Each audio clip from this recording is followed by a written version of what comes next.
Então, como nós definimos o diagnóstico de lúpus eritematoso sistêmico? Nós definimos através de sistemas de pontuação. Teve vários sistemas de pontuação utilizados ao longo das últimas décadas. O primeiro utilizado era aquele dos 11 critérios clássicos de 1997, que foram lançados pelo Colégio Americano de Reumatologia. Esse critério ele era extremamente específico de lúpus, mas não era sensível. Então, havia muitos casos de lúpus que não conseguia se diagnosticar no primeiro momento, utilizando esses critérios, e muitas vezes o diagnóstico se dava muito tardiamente. Então, houve uma necessidade ao longo do tempo de utilizar critérios mais sensíveis e que permitissem um diagnóstico mais precoce, permitindo ali ter uma certeza maior do diagnóstico no primeiro momento para alinhar a melhor estratégia de tratamento para o paciente. Nesse sentido, foram lançados vários outros critérios. O primeiro dele foi o critério SLIC de 2012. É um critério já bastante sensível, perceba que tem uma sensibilidade aqui de 96,7% e uma especificidade de 83,7%. Então, reduziu bastante a especificidade em relação ao critério do Colégio Americano de Reumatologia de 1997. E no que consiste esse critério SLIC? Consiste em 11 critérios clínicos e 6 critérios imunológicos.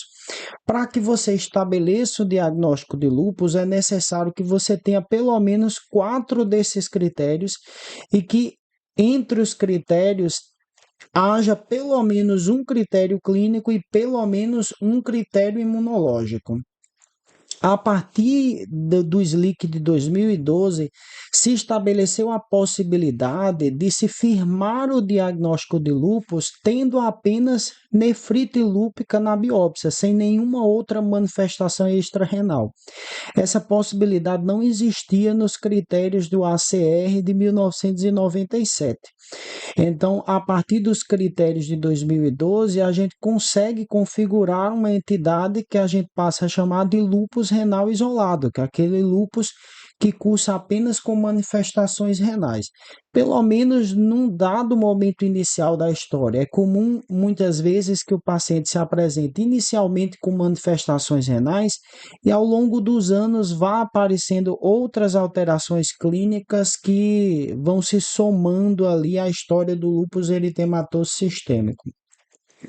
Mas no que consiste os critérios do SLIC? Então, dentre os critérios clínicos, nós temos aqueles das manifestações cutâneo-mucosas do lúpus, ou seja, nós temos o lúpus cutâneo agudo ou subagudo ali, que inclui aquelas manifestações de eritema malar, fotossensibilidade, de lúpus discoide. Nós temos o lúpus cutâneo crônico, alopecia não cicatricial, ali caracterizado pela perda transitória e irreversível de cabelo. Temos as úlceras orais, nasais, a sinovite em pelo menos 2 articulações, ou seja, é preciso ali, para esse critério, que haja realmente sinais de artrite na articulação. Se não houver sinais de artrite, ou seja, se houver apenas artralgia, que é sensibilidade, é necessário ter mais de 2 articulações acometidas, ou seja, pelo menos 3, e tem que vir associada à artralgia com rigidez matinal por pelo menos 30 minutos. Serosite é outra manifestação, e aqui vai envolver desde um derrame pleural, que se caracteriza ali como exudato, uma ascite que se caracteriza de causa inflamatória, um derrame pericárdico de causa inflamatória. O critério da doença renal, para que seja preenchido, nós podemos ter ou a presença de cilindros hemáticos ou a presença de uma proteinúria de pelo menos 500 miligramas dia, que pode ser feito na urina de 24 horas, mas também pode ser feito ali através de uma razão proteína creatinina numa urina matinal isolada. que é bastante fidedigno em relação à proteinúria de 24 horas. Então, se a relação proteína-creatinina for maior ou igual a 0,5, isso tem bastante acurácia para representar uma proteinúria de 24 horas maior que 500 miligramas. Outras manifestações do lúpus incluem aí distúrbios neurológicos, como psicose, convulsões, déficit neurológico focal e suas manifestações hematológicas, como anemia hemolítica, leucopenia, linfopenia e trombocitopenia. Lembrando que cada um desses critérios aqui vai contar isoladamente para preencher no mínimo 4 critérios, sendo um deles clínico e um deles imunológico, pelo menos. Então, nós teríamos assim 3 critérios clínicos e um imunológico, aí estaria valendo. Mas 4 critérios clínicos sem nenhum imunológico não é capaz de estabelecer o diagnóstico isoladamente. Entre os critérios imunológicos, nós temos o FAM positivo, que é o anticorpo antinuclear, um anticorpo anti-DNA dupla hélice positivo também estaria como um critério, o anticorpo anti-SM positivo, esses dois são bastante específicos para lúpus. A presença de pelo menos um anticorpo relacionado à síndrome do anticorpo antifosfolípide, ou seja, a presença de anticoagulante lúpico positivo ou um VDRL falso positivo, que normalmente representa a presença de um anticorpo anticoagulante lúpico, um anticorpo anticardiolipina ou um anticorpo anti-beta-2 glicoproteína 1. A presença de complemento baixo, que é bastante característico da nefrite lúpica. A nefrite lúpica frequentemente se dá através da ativação ali da via clássica do complemento, então é comum nós encontrarmos tanto o C3 como o C4 bastante consumido, né? Mas também podemos encontrar só o C3 ou só o C4, mas é incomum encontrar o complemento não consumido em uma nefrite lúpica em franca atividade. O habitual é encontrarmos pelo menos um dos dois, C3 ou C4 reduzido, e muitas vezes a atividade hemolítica total do complemento também bastante reduzida, que é o CH50. Outro critério é o teste de Cumbis direto positivo. Lembrando que aqui há uma certa peculiaridade, ou conta o teste de Cumbis direto positivo, ou conta a anemia hemolítica. Se os dois estiverem presentes no mesmo paciente, a gente vai contar como um critério só, né? No caso, contaria como um critério clínico ou um critério imunológico, dependendo do que estiver faltando para o paciente receber o diagnóstico. E os novos critérios? Então, desde 2019, o Colégio Americano de Reumatologia e a Liga Europeia contra o Reumatismo, que é o EULA, estabeleceu novos critérios que são bastante acurados. Os critérios do SLIC pecavam em especificidade, ou seja, eles tinham sensibilidade boa, mas a especificidade era moderada. Então, o critério de 2019 tem uma sensibilidade de 96,1% e uma especificidade de 93,4%. Ou seja, no momento é o critério mais acurado que nós temos para lúpus. Para que a gente preencha esse critério e dê o diagnóstico de lúpus ao paciente, é necessário como critério de entrada que o paciente tenha um FAM positivo num título de 1/80, ou seja, se o paciente não tiver um FAM positivo, não tem como a gente prosseguir para contar a pontuação do paciente. Por esse novo critério, não tem como estabelecer o diagnóstico de lúpus sem partir de um FAM positivo. Então, a regra desse novo critério é que nós devemos ter um FAM positivo numa titulação mínima de 1/80 e em seguida preencher 10 pontos. E esses 10 pontos nós preenchemos da seguinte maneira. Perceba que o critério ele envolve domínios clínicos e ele envolve domínios imunológicos. E também é dividido em sistemas. Sistema constitucional, hematológico, neuropsiquiátrico, muco cutâneo, seroso, músculo esquelético e renal. Então, por esse novo critério, a gente vai contar no máximo um sinal de cada sistema desse. Nós não podemos contar a pontuação se, por exemplo, o paciente tiver trombocitopenia e hemólise autoimune. Nós escolhemos o de maior pontuação e contamos. Então, se o paciente tem um neurolúpus com manifestação de convulsão e psicose, nós pontuamos apenas a convulsão, que é o de maior pontuação. Então, nós escolhemos o critério que o paciente tem de maior pontuação dentro de cada sistema para somar, objetivando ter mais de 10 pontos que seriam necessários para que o paciente recebesse o diagnóstico.